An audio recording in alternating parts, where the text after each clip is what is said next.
Friends வணக்கம் and welcome to Venad சமையல். இன்றைக்கி நம்ம பிள்ளைங்களுக்கு எல்லாருக்குமே ரொம்ப பிடிச்ச பைனாப்பிள் ஜாம் ரெசிபி பார்க்க போகிறோம்.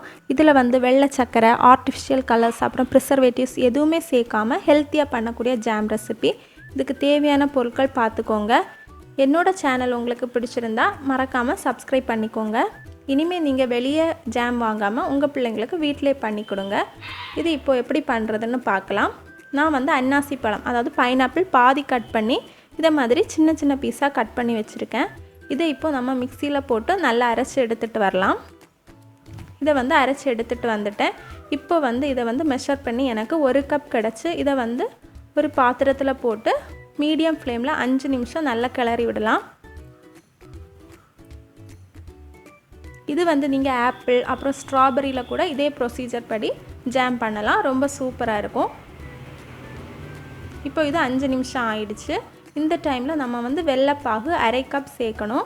உங்கள் பைனாப்பிளோட ஸ்வீட்னஸ் பொறுத்து நீங்கள் இந்த பாகு சேர்க்கணும்.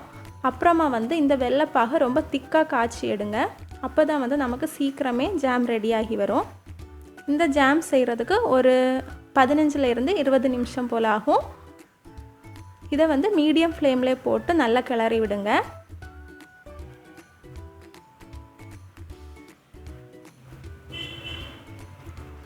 இப்போ இந்த டைமில் ஒரு பிஞ்ச் சால்ட் ஆட் பண்ணலாம். இது ஸ்வீட்டை பேலன்ஸ் பண்ணுறதுக்காக.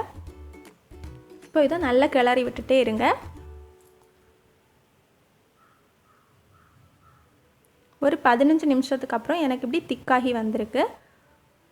இது ஆறும்போது இன்னும் கெட்டியாகும். ஸோ இப்போ நம்ம 1 டேபிள் ஸ்பூன் எலுமிச்சை சாறு, அதாவது லெமன் ஜூஸ் சேர்க்கலாம்.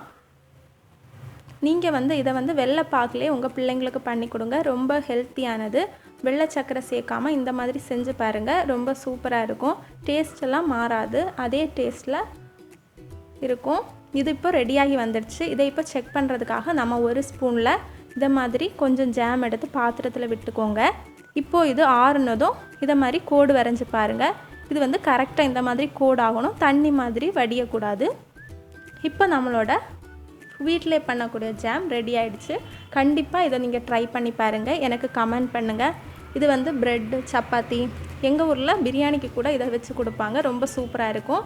இந்த வீடியோ உங்களுக்கு பிடிச்சிருந்தா லைக் பண்ணுங்கள், ஷேர் பண்ணுங்கள். மறக்காமல் என் சேனலை சப்ஸ்கிரைப் பண்ணுங்கள். தேங்க்யூ.